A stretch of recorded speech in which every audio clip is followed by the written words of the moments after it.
Imagine this: you are surrounded by people, you see something clearly going wrong, and yet you do nothing. Then, without realizing it, you start copying the crowd.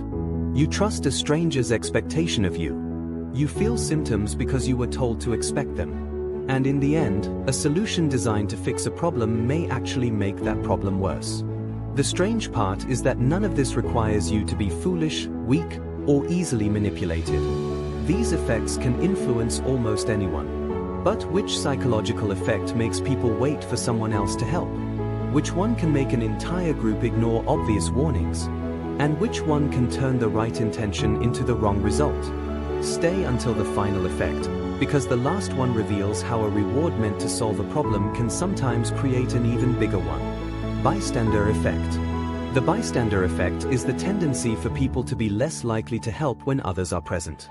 The more witnesses there are, the more each individual may assume that someone else will act. The idea became widely known after the 1964 murder of Kitty Genovese, whose case led psychologists John Darley and Biblatain to study why witnesses sometimes fail to intervene. The effect matters because uncertainty can spread through a crowd. When no one moves, each person may interpret everyone else's hesitation as a sign that action is unnecessary. Groupthink. Groupthink happens when a group values agreement so strongly that members stop questioning the group's shared decision. It was named and developed as a concept by psychologist Irving Janis in the 1970s. In a group affected by groupthink, people may remain silent about concerns because they do not want to create conflict or appear disloyal.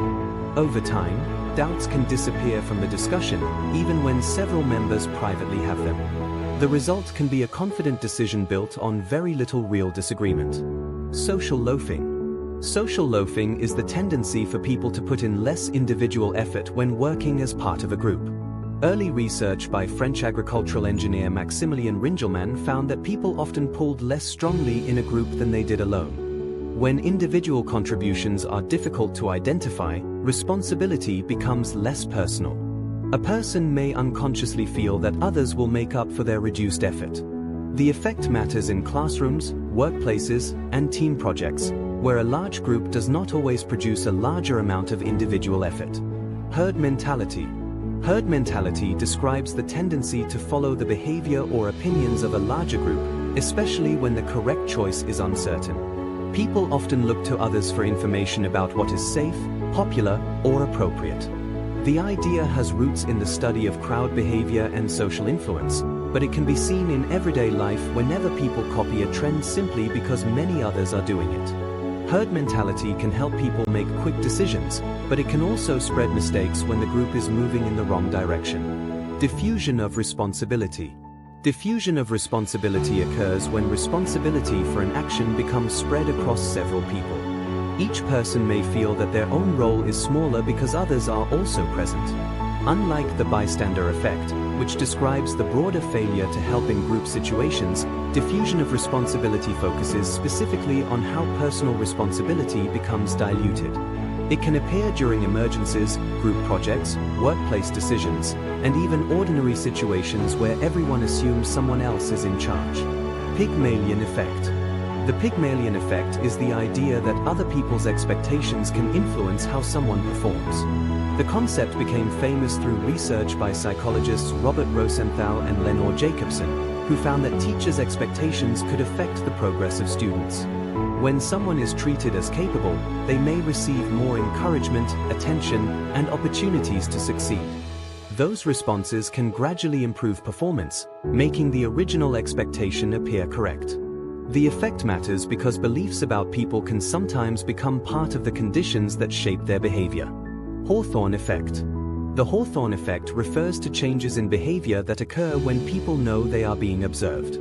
The term comes from workplace studies conducted at the Hawthorne Works factory near Chicago in the early 20th century. Researchers found that workers sometimes changed their performance during experiments, possibly because they were aware of the attention they were receiving.